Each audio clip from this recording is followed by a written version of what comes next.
Saudara dan saudari yang terkasih, Salam, selamat berjumpa dengan Renungan Harian Iona, Inspiration of New Apostolic. Damai sejahtera Tuhan Yesus Kristus menyertai kita.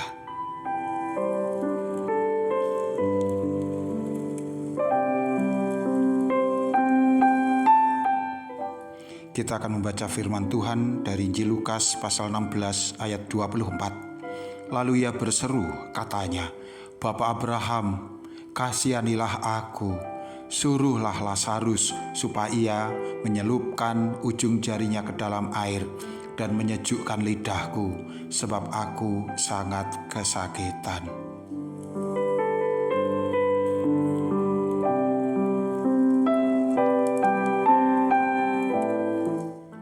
Saudara dan saudariku yang terkasih, hanya sebagian orang yang tidak percaya akan adanya kehidupan setelah kematian. Bagi orang-orang ini, hidup yang hanya sekali ini adalah satu-satunya riwayat mereka. Karena setelah mereka mati, mereka akan dilenyapkan baik tubuh jasmani maupun jiwa dan rohaninya. Orang-orang yang demikian tidak percaya adanya Tuhan, tidak percaya adanya surga maupun neraka. Mereka tentu juga tidak takut dosa dan tidak mengharap berkat. Hidup mereka semata-mata hanya didasarkan kepada bisikan hati nurani mereka yang diwujudkan dalam norma-norma tertentu. Tetapi ada juga sebagian orang yang percaya bahwa memang ada kehidupan setelah kematian. Namun ketika manusia itu mati, maka jiwanya itu ditidurkan. Dan jiwa ini baru akan dibangkitkan nanti pada saat hari kebangkitan untuk menerima tubuh yang baru. Ada lagi orang-orang yang percaya bahwa orang yang telah mati, mereka akan menghadapi pengadilan Tuhan. Jiwa yang kedapatan hidupnya berkenan kepada Tuhan, mereka akan masuk ke dalam surga. Tetapi jiwa yang jahat akan dimasukkan ke dalam neraka untuk dimusnahkan. Iya, dimusnahkan, bukan disiksa. Karena menurut mereka Allah itu maha adil tetapi tidak kejam, sehingga tidak mungkin Tuhan menyiksa jiwa manusia dalam api menyala-nyala untuk selama-lamanya.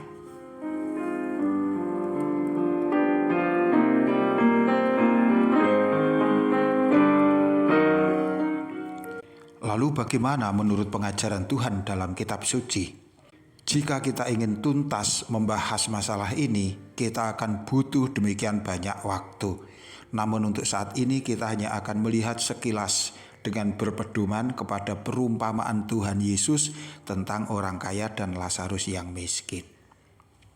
Yang pertama, kita bisa melihat bahwa tidak benar jiwa orang yang telah mati itu akan ditidurkan oleh Allah, bahwa dia akan dibangkitkan nanti pada saat hari kebangkitan.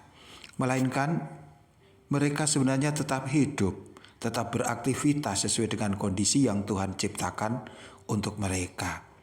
Bukankah dalam perumpamaan itu jelas ada orang kaya yang mengerang-erang kesakitan, ada Abraham dan Lazarus yang juga bisa saling berinteraksi. Mereka sama sekali tidak tidur.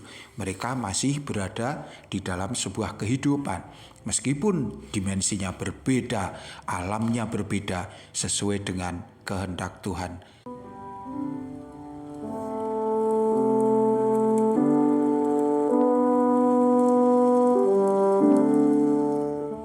Yang kedua, sifat dan kecenderungan jiwa manusia tidak seketika berubah setelah mereka mati. Orang yang sombong tidak seketika menjadi rendah hati. Orang yang tidak percaya tidak kemudian mereka menjadi percaya. Atau orang yang congkak tidak serta-merta menjadi halus budinya. Memang orang kaya itu kini berubah dalam bersikap, tetapi itu belum tentu dikarenakan ia telah terbuka hatinya, telah bertobat. Melainkan bisa jadi oleh karena adanya perubahan kondisi yang berbeda yang ia alami. Terutama karena sekarang ia sudah tidak lagi kaya. Ia tidak mempunyai apa-apa. Ia telah miskin semiskin-miskinnya. Tetapi sifat congkaknya itu masih bisa kita lihat. Misalnya orang kaya itu juga tidak mau menyapa Lazarus agar Lazarus mau memaafkan kesalahan-kesalahannya. Ketika ia meminta sesuatu kepada Lazarus, ia juga gengsi untuk mengatakannya secara langsung. Ia menyampaikannya kepada Abraham. Agaknya ia tidak mau merendahkan diri memohon kepada seseorang yang dianggapnya nista, yang dikenalnya sebagai seorang pengemis itu. Kemudian yang ketiga, kesempatan manusia untuk bertobat itu ada batas waktunya. Kita mengenal istilah waktu kemurahan, di mana para rasul utusan Allah masih bekerja untuk membawa jiwa-jiwa kepada Tuhan, untuk mencari jiwa-jiwa yang terhilang, yang masih berada di dalam dosa, untuk dapat dipersembahkan kepada Tuhan Yesus. Jika waktu kemurahan ini berakhir, maka sememelas apapun manusia memohon ampun, Tuhan tidak akan mempedulikannya lagi. Seiba apapun orang mengerang, merintih kepada Allah, Tuhan tidak akan mau mendengar lagi. Ada batas waktu untuk orang bertobat, untuk orang mengaku percaya kepada Tuhan. Itu hendaknya diperhatikan.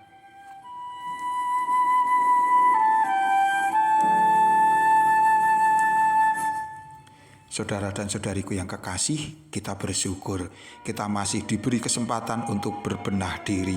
Sekarang ini kita masih tergolong berada di dalam masa-masa kemurahan. Engkau diarahkan untuk mau percaya kepada Tuhan yang dalam diri Sang Putra Allah Tuhan Yesus Kristus datang menghampiri kita. Mereka yang mau menyambut Dia dan menyerahkan hidup kepadanya akan dituntun untuk diselamatkan, untuk dilepaskan dari siksa api yang menyala-nyala. Tidak seperti orang kaya yang sombong, yang harus berada di tempat yang mengerikan. Tuhan memberkati kita. Sampai jumpa. Amin.